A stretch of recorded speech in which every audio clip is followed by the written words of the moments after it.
13 अप्रैल 1919। ये वो दिन था जो हर भारतीय को सदियों के लिए एक गहरा जख्म दे गया।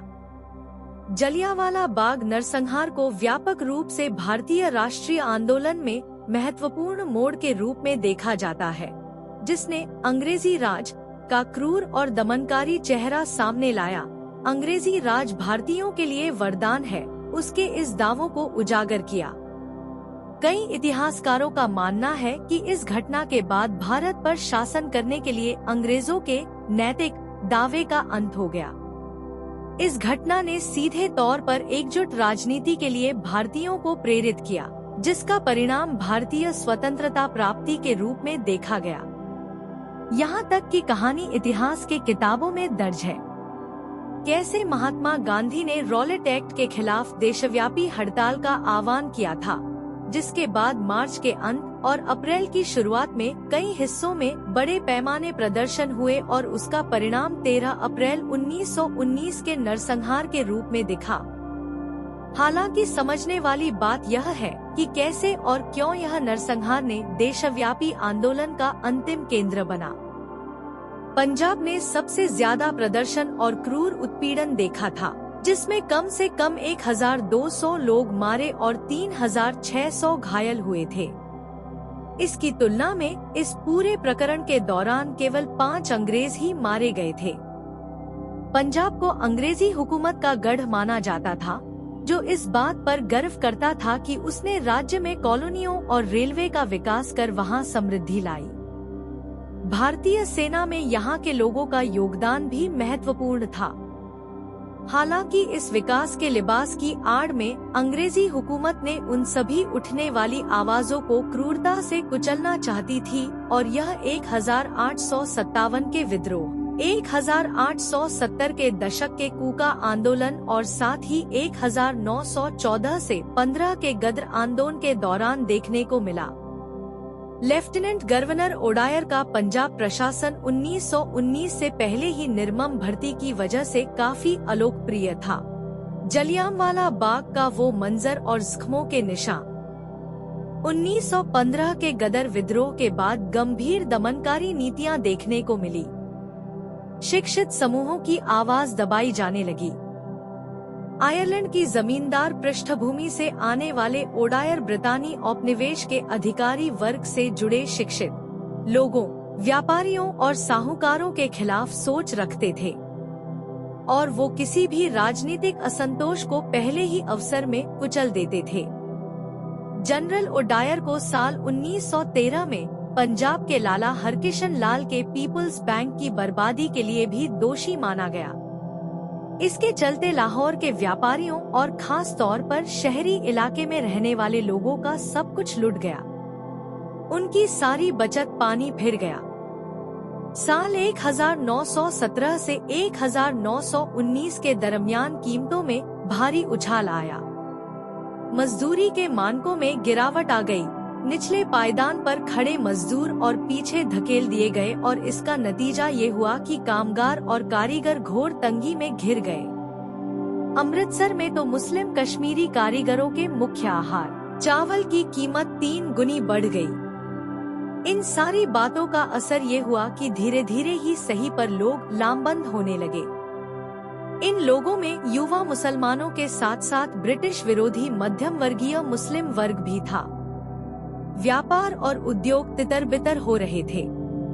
राम सरन दत्त, गोकुल चंद नारंग, सैफुद्दीन किचलू, अली खान जैसे बहुत से राजनीतिक विचारक सामने आए, जिन्होंने ब्रिटिश राज के खिलाफ आवाज बुलंद की। लेकिन इसी दौरान साल 1918 में वो समय भी आया जब इन्फ्लुएंजा और मलेरिया जैसी महामारी ने हजारों लोगों की जान ले ली। इन सालों में ये जो कुछ भी हुआ उसने सूत्रधार की भूमिका अदा की। फरवरी साल 1919 के अंत में जब रॉलेट बिल आया तो उसका व्यापक विरोध हुआ और इन सभी घटनाक्रमों की वजह से पंजाब इस विरोध में सबसे आगे था। रॉलेट एक्ट के खिलाफ हुआ आंदोलन भारत का पहला अखिल भारतीय आंदोलन था और इसी आंदोलन ने महात्मा गांधी को नेशनल फिगर के तौर पर स्थापित किया। इसके बाद ही महात्मा गांधी ने एक सत्याग्रह सभा का गठन किया और खुद पूरे देश के दौरे पर निकल गए ताकि लोगों को एकजुट कर सके। हालांकि गांधी कभी भी पंजाब का दौरा नहीं कर सके।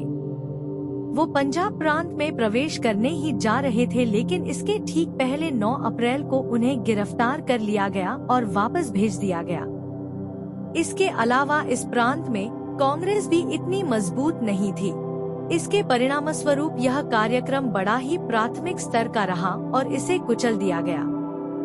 हालांकि इससे पहले फरवरी महीने की शुरुआत में भी अमृतसर और लाहौर शहरों में सरकार विरोधी सभाएं हुई थी, लेकिन ये सभाएं बेहद स्थानीय मुद्दों जैसे प्लेटफॉर्म टिकट चुनाव को लेकर थी।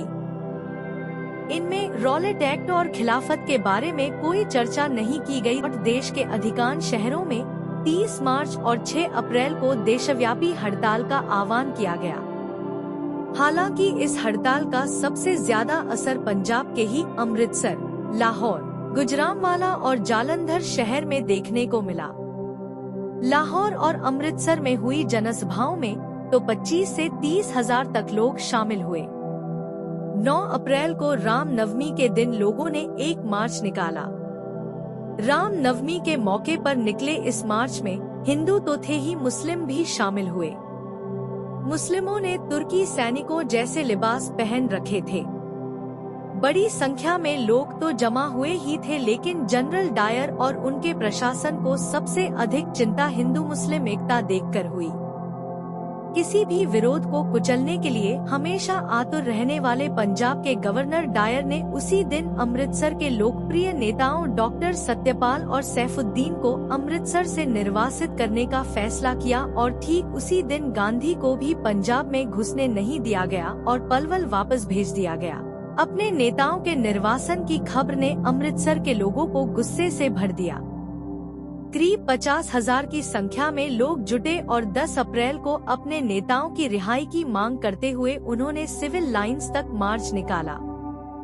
इस मार्च के दौरान सैनिकों से उनकी मुठभेड़ भी हुई। पथराव और गोलीबारी हुई, जिसमें कई लोगों की मौत भी हो गई। गुस्साई भीड़ शहर वापस तो आ गई, लेकिन उनके अंदर हलचल मची हुई थी। उन्होंने ब्रिटिश अथॉरिटी से संबद्ध प्रतीकों मसलन बैंक, रेलवे स्टेशन और चर्च में तोड़फोड़ शुरू कर दी। 5 गोरे, जिनमें से 3 बैंक कर्मचारी थे और एक रेलवे गार्ड था, मारे भी गए।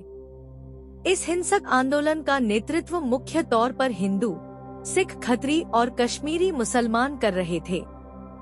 ठीक उसी दिन जालंधर के ब्रिगेडियर जनरल रेगिनाल्ड डायर को आदेश दिया गया कि वो इन हिंसक घटनाओं को संभालने के लिए फौरन अमृतसर पहुंचे। नागरिक प्रशासन ढह चुका था और ऐसे में संभवत डायर को परिस्थितियों को नियंत्रण में करने के लिए बुलाया गया था। जलियांवाला बाग में उस दिन क्या हुआ, आज हर किसी को मुहज़बानी पता है। 13 अप्रैल को लगभग शाम के 4:30 बज रहे थे। जनरल डायर ने जलियांवाला बाग में मौजूद करीब 25 से 30 हजार लोगों पर गोलियां बरसाने का आदेश दे दिया। वो भी बिना किसी पूर्व चेतावनी के। ये गोलीबारी करीब 10 मिनट तक बिना सेकंड रुके होती रही। जनरल डायर के आदेश के बाद सैनिकों ने करीब 1650 राउंड गोलियां चलाईं। गोलियां चलाते चलाते चलाने वाले थक चुके थे और 379 जिंदा लोग लाश बन चुके थे। अनाधिकारिक तौर पर कहा जाता है कि करीब 1000 लोगों की मौत हुई थी। डायर का जन्म भारत में ही हुआ था और उनके पिता शराब बनाने का काम करते थे। डायर को उर्दू और हिंदुस्तानी दोनों ही भाषाएं बहुत अच्छे से आती थी। डायर को उसके लोग तो बहुत अच्छी तरह जानते थे, लेकिन उसके वरिष्ठ अधिकारियों में उसकी कोई बहुत अच्छी साख नहीं थी। इतिहास में डायर का नाम अमृतसर के कसाई के तौर पर है और ऐसा न केवल राष्ट्रवादी बल्कि इंपीरियलिस्ट भी मानते हैं। उनके निर्मम कृत्य को भारत में अंग्रेजों की मौजूदगी के अपवाद के तौर पर देखा जाता है। हालांकि बाद में आधिकारिक हंटर कमीशन की जांच और अनाधिकारिक तौर पर हुई कांग्रेस की जांच में पाया गया कि जनरल डायर इस तरह की सोच रखने और सोच को अंजाम देने वाला अपने ही तरह का अकेला शख्स था। हंटर कमीशन के सामने डायर ने माना था कि उन्होंने लोगों पर मशीन गन का इस्तेमाल किया और बाग के लिए एक संकरा सा रास्ता था और सैनिकों को आदेश दिया गया कि वो जिस ओर ज्यादा संख्या में लोगों को देखें उधर फायर करें। जब फायरिंग बंद हो गई तो वहां न घायलों के लिए मेडिकल की व्यवस्था थी और न लाशों के अंतिम कर्म की। उन्हें व्यापक रूप से ब्रिटिश साम्राज्य के उद्धारकर्ता के रूप में सम्मानित किया गया था। किसी ब्रिटिश अधिकारी द्वारा व्यक्तिगत तौर पर की गई यह निर्मम सामूहिक हत्या अपने आप में पहली घटना थी। हिंसा, क्रूरता और राजनीतिक दमन ब्रिटिश राज में पहली बार नहीं हुआ था और न ही ये अपवाद था, लेकिन यह अपने आप में एक अलग स्तर की क्रूरता थी। जलियांवाला बाग हत्याकांड को हुए 100 साल बीत चुके हैं, लेकिन चोट पहुंचाने वाली सच्चाई यह है कि भारतीय राज्य की सीमा उसी औपनिवेशिक नींव पर खड़ी है जिसके कारण जलियांवाला बाग हुआ। लोकतंत्र, संविधान और नागरिक स्वतंत्रता होने के बावजूद राजनीतिक असंतोष के खिलाफ दमनकारी विरोध बार बार अपना सिर उठाता नजर आता है।